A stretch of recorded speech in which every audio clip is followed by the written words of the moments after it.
Video disclaimer: This video is only for entertainment purpose, so please don't take seriously. Hello guys, मेरा नाम है मानव और आपका स्वागत है आपके अपने चैनल आरसी मैशअप में। गाइज, आज के इस वीडियो में हम देखने वाले हैं एक कमाल के मैशअप रिएक्शन को। अगर आपको ये मैशअप रिएक्शन की वीडियो पसंद आएगी तो वीडियो को लाइक और शेयर जरूर कर दीजिएगा और चैनल पे नए हैं तो चैनल को सब्सक्राइब जरूर कर लीजिएगा। Thank you. तो गाइज, आगे की बात हम वीडियो खत्म होने के बाद करते हैं, तो चलिए इस कमाल के मैशअप रिएक्शन की वीडियो की शुरुआत करते हैं। Hope you will enjoy. Feel करने जा रहे हैं और जो किस्सा था वो निहायत ही दर्दनाक था कि जो फिशरमैन थे वो ठट्टा के मकाम से निकले गहरे समुद्र में मछलियां पकड़ने और वहां पर जी उनकी डेथ हो जाती है और 14 की डेथ डिक्लेयर हो गई क्योंकि वो नहीं मिल रहे और बाकी जो थे 35 के करीब या 31 के करीब शायद 31 के करीब रेस्क्यू कर लिए गए हैं और 14 जो है अभी तक जो है मिसिंग है, जिनमें से 5 की लाशें जो है मिल चुकी हैं। अब बात यहाँ पर ये आती है कि भारत के साथ आपको लेन देन नहीं करना, भारत के साथ आपको दोस्ती नहीं करनी, आपको कश्मीर चाहिए, फिर उसके बाद आप बात करेंगे, फिर मेडिसिन आप भारत से लेते हैं, फिर आपको जो है उसको क्या बोलते हैं मेडिसिन भारत से लेनी है। छोड़ने का 80% पॉपुलेशन आपकी पाकिस्तान छोड़ के चली जाएगी। पाकिस्तान नेवी के फेलियर के बाद जब वो इन एफर्ट्स में फेल हो गए तो फिर हो सकता है कि पाकिस्तान इंडिया की मदद ले उन फिशरमैन को ढूंढने के लिए। अगर मुल्क के वसी तर मफाद के लिए इस मुल्क में भी तो आगे बढ़ना है ना। अगर कहीं किसी लेवल पे बातचीत का दरवाजा खुला है या खुल रहा है तो मैं इसको वेलकम कहता हूँ। हमारी रॉकेट के कैलकुलेशंस, हमारी आईटीज की चीजें सारी इंडिया के पास हैं। हमारे हमसे नहीं है उन्होंने। हमारे जितने भी साइंसदान थे, कितने भी साइंटिस्ट थे हमारे, पाकिस्तानी नहीं थे, वो पाकिस्तानी साइंटिस्ट थे, मुसलमान थे। पाकिस्तानी कहाँ से? तब तो पाकिस्तान का नामो निशान ही नहीं था। नहीं, वो मुसलमान साइंटिस्ट थे ना। जना साहब ने खुद कहा कि गर्मियों की छुट्टियां मालाबार हिल्स वाले घर में गुजारूंगा मुंबई में। उन्हें क्या पता कि बॉर्डर इतना हार्ड हो जाएगा कि मैं भी क्रॉस नहीं कर पाऊंगा। पाकिस्तान की जिनकी मुसलमान की आधी बुक्स, मेडिकल की बुक्स, एनआईटीज की बुक्स, साइंटिस्ट की बुक्स, स्पेस की बुक्स, ये सब कुछ हमारे ब्रिटिश ने, अंग्रेजों ने और इंडिया ने ले ली। नमस्कार दोस्तों रिसेंटली पाकिस्तान के एक न्यूज एजेंसी डॉन की तरफ से एक बड़ी न्यूज हम सबके सामने आई है, जहां पाकिस्तान की सरकार भारत से मदद मांगने वाली है। और वो मदद ये है कि पाकिस्तान के 14 से भी ज्यादा फिशरमैन लापता हो गए हैं, जिन्हें पिछले कुछ दिनों से पाकिस्तान खोजने की पूरी कोशिश कर रहा है, लेकिन उन्हें अभी तक कोई भी सफलता हाथ नहीं लगी है। इसलिए अब पाकिस्तान के प्राइम मिनिस्टर शहबाज शरीफ भारत के मैरीटाइम सिक्योरिटी के लोगों से रिक्वेस्ट करने जा रहे हैं उन 14 फिशरमैन को ढूंढने के लिए पाकिस्तान की मदद करें। और यह बात खुद पाकिस्तान के पीपल पार्टी के सेनेटर ने पाकिस्तान के पीएम से कही है। दोस्तों, एक तरफ जहां पाकिस्तान की मेन मीडिया हर बात कहता है कि भारत पाकिस्तान के खिलाफ एक्टिविटीज कर रहा है, और वहीं दूसरी तरफ पाकिस्तान की सरकार खुद भारत से मदद मांग रही है। दोस्तों, भारत हर वक्त हर लोगों की मदद करने के लिए तैयार रहता है और इस बार भी भारत पाकिस्तान का मदद करेगा। जिस तरह से पिछले बार भारत ने रेड सी में पाकिस्तान के मजदूरों को बचाकर लेकर आया था, उसी तरह से इस बार भी भारत पाकिस्तान का मदद करने जा रहा है। तो चलिए इसी पर आगे पाकिस्तानी मीडिया का रिएक्शन देखते हैं। खबर ये है कि पाकिस्तान इंडिया की मदद लेगा, पाकिस्तान इंडिया से मदद की अपील करेगा।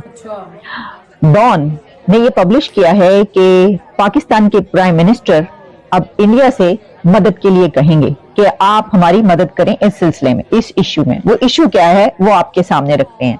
वो कुछ यूं है कि पीपल्स पार्टी के मेंबर नेशनल असेंबली आगा रफीउल्लाह ने प्राइम मिनिस्टर शहबाज शरीफ और सीएम सिंध सैयद मुराद अली शाह से मुलाकात की और इस मीटिंग में उन्होंने प्राइम मिनिस्टर शहबाज शरीफ से ये कहा कि आपको इंडिया की मदद लेनी पड़ेगी और इंडियन अथॉरिटी से आपको कांटेक्ट फौरी तौर पर करना चाहिए और उनसे कहें कि इस सिलसिले में हमारी मदद करें। और प्राइम मिनिस्टर ने उनको इस बात का यकीन दिलाया है कि वो इंडियन अथॉरिटीज से राब्ता करेंगे और उनसे कहेंगे कि प्लीज हमारी मदद करें। और ये मामला क्या है? ये इशू ये है कि पाकिस्तान के 40 के करीब फिशरमैन लापता हो गए हैं। तो मिसिंग फिशरमैन को ढूंढने के लिए काफी एफर्ट्स की गई और पाकिस्तान की मैरीटाइम सिक्योरिटी और नेवी की तरफ से ये कोशिश की गई, एफर्ट्स की गई, लेकिन अभी तक बड़ी तादाद फिशरमैन की ऐसी है जिनको नहीं बचाया जा सका और जो अभी तक मिसिंग भी हैं और जिनको ढूंढा भी नहीं जा सका। तो अब इंडियन मीडिया में इसको इस तरीके से पब्लिश किया जा रहा है कि पाकिस्तान नेवी के फेलियर के बाद जब वो इन एफर्ट्स में फेल हो गए तो फिर हो सकता है कि पाकिस्तान इंडिया की मदद ले उन फिशरमैन को ढूंढने के लिए कि जो अभी तक मिल नहीं सके। तो अब अगर शहबाज शरीफ साहब ने ये कहा है उनको, जो कि उनके पास पहुंची है टीम और आगा रफीउल्लाह मैंने जब उनसे मिले हैं, तो हो सकता है कि अब इस सिलसिले में पाकिस्तान की तरफ से इंडिया से राब्ता किया जाए। लेकिन मैं आपको ये जो वाकया है इसकी सारी डिटेल्स जो है वो बताई देती हूँ। इसमें जैसा कि डॉन ने जो पब्लिश किया वो तो मैंने आपको बताया है कि ये search operation by divers of Pakistan navy, maritime security agencies and Edhi foundation to find 14 fisherman जो कि मिसिंग है अभी तक। वो जब से गए हैं उसके बाद वो वापस नहीं मिल सके। कई फिशरमैन ऐसे हैं जिनकी लाशें मिल चुकी हैं, लेकिन जो नहीं मिले तो को ट्रेस नहीं किया जा सका और अब इंडिया से राब्ता किया जाएगा। ये शहबाज शरीफ साहब ने उनको यकीन दहानी करवाई है एमएनए को, जो कि उनसे मिले हैं।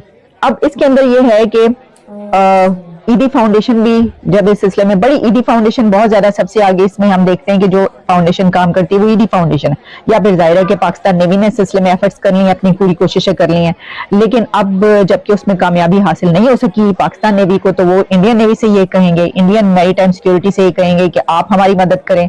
और इसमें जंग और जियो में ये पब्लिश हुआ है कि ठट्ठा के करीब कश्ती डूबने से लापता एक और माहीगीर की लाश मिल गई है, लेकिन अभी तक 5 रोज पहले ये इब्राहिम हैदरी से फिशरमैन जो है वहां से गए थे और गहरे करने जा रहे हैं। और जो किस्सा था वो निहायती दर्दनाक था कि जो फिशरमैन थे वो ठट्ठा के मकाम से निकले गहरे समुद्र में मछलियां पकड़ने और वहां पर जी उनकी डेथ हो जाती है और 14 की डेथ डिक्लेयर हो गई क्योंकि वो नहीं मिल रही है और बाकी जो थे 35 के करीब या 31 के करीब शायद, हाँ 31 के करीब रेस्क्यू कर लिए गए हैं और 14 जो है अभी तक जो है मिसिंग है, जिनमें से 5 की लाशें जो है मिल चुकी हैं। अब बात यहाँ पर ये आती है कि भारत के साथ आपको लेन देन नहीं करना, भारत के साथ आपको दोस्ती नहीं करनी, आपको कश्मीर चाहिए, फिर उसके बाद आप बात करेंगे, फिर मेडिसिन आप भारत से लेते हैं, फिर आपको जो है उसको क्या बोलते हैं मेडिसिन भारत से लेनी है, हेल्प आपको भारत से लेनी है, कोई कॉपरेशन का जो रिलेशनशिप है, कोई बायलैटरल रिलेशनशिप वो आप रखना नहीं चाहते, तो आप करना क्या चाहते हैं। देखिए दोस्तों, ये एक बहुत बड़ा सबक है हमारे लिए कि हमारा हमसायों के बगैर गुजारा नहीं हो सकता। अब ये जैसे उन्होंने बोला कि पहले रेड सी में भी पाकिस्तानियों को बचाया, अब जो है इंडियन ओशंस के भी जो है ये मिस हो गए हैं।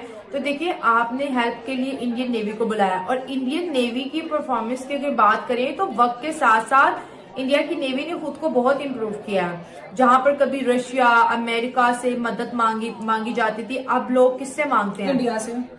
इंडिया से मांगे और वो करती भी तो है। INS विक्रांत देखिए जो कि इंडियन नेवी का एक बहुत शानदार किस्म का प्रोजेक्ट है और उसके अलावा उनके इतने जंगी बेड़े हैं जो हर टाइम समुद्र में, इतने अमेरिका के बेड़े नहीं होते जंगी जितने इंडिया के होते हैं। तो इंडिया जो है इस वक्त नेट सिक्योरिटी प्रोवाइडर के तौर पर काम कर रहा है और उनकी इसी सर्विसेज को देखते हुए पाकिस्तान अब उनसे मदद मांग रहा है। अब इंडिया मदद करे या ना करे, यहाँ पर ये बड़ा अहम सवाल है। आप ये देखें कि इंडिया पूरी दुनिया को वासुदेव कुटुंबकम के नजर से देखता है।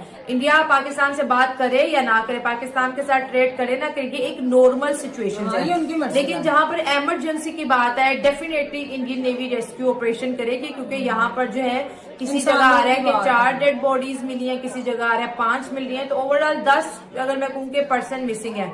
इंडिया यहाँ पर ऑपरेशन करता है और शायद हो सकता है ये एक नए रिश्ते की शुरुआत भी हो। जैसे कि हमने देखा है कि 2 लोग जब नाराज होते हैं थोड़ी थोड़ी एक दूसरे की मदद करते हैं एक दिन वापस में क्या होते हैं, अच्छे दोस्त बन जाते हैं। लेकिन मुझे लगता है कि पाकिस्तान को अच्छे से अकल आ गई है क्योंकि जिस तरह से रोज जैसे 8-9 बजे हम खबरें लगाते हैं वहां पर डिबेट हो रही होती है, इंडिया का नाम लिया तो वो कहते हैं कि यार माजी में जो हुआ ठीक है हुआ, लेकिन आज हमारे सर्वाइवल के लिए, हमारी तरक्की के लिए भी इंडिया जरूरी है, हमारी इमरजेंसी के लिए भी इंडिया जरूरी है, हमारी सिक्योरिटी के लिए भी इंडिया जरूरी है और हमारे डिफेंस बजट को डिक्रीज करने में भी इंडिया बहुत ज्यादा जरूरी है। इंडिया के साथ हालात नॉर्मलाइज होंगे तो ही पाकिस्तान की गुर्बत कम होगी। अगर हम बात कर ले इंडिया के साथ हमारे रिलेशनशिप का बहुत ज्यादा खराब है जब इमरान खान की हुकूमत थी, उससे पहले सब कुछ हो रहा था, जब से सब कुछ ठीक था। लेकिन जब से इमरान खान आया उसने आते ट्रेड बंद की, उसने रिलेशनशिप को बिल्कुल एंड करके उसने छोड़ दिया। मतलब कि हमसाया के साथ ऐसा बिहेवियर किया कि वो हमें कभी बुला ही ना सके और यही हमने देखा। और अगर हम नून लीग की बात कर लें, इनके दौर में तो रिलेशनशिप अच्छी थी, ट्रेड भी था, मोदी जी यहाँ आए भी थे, मतलब कि लग रहा था कि यार बहुत अच्छा एनवायरनमेंट क्रिएट हो रहा है। गाइज आपको यह मैसअप रिएक्शन का वीडियो कैसा लगा, अपने थॉट को नीचे वीडियो के कमेंट में जरूर बताइएगा। वीडियो पसंद आई हो तो वीडियो को लाइक जरूर कर दीजिएगा। चैनल पे नए हैं तो चैनल को सब्सक्राइब जरूर कर लीजिएगा। तो थैंक यू, मिलते हैं नेक्स्ट वीडियो में।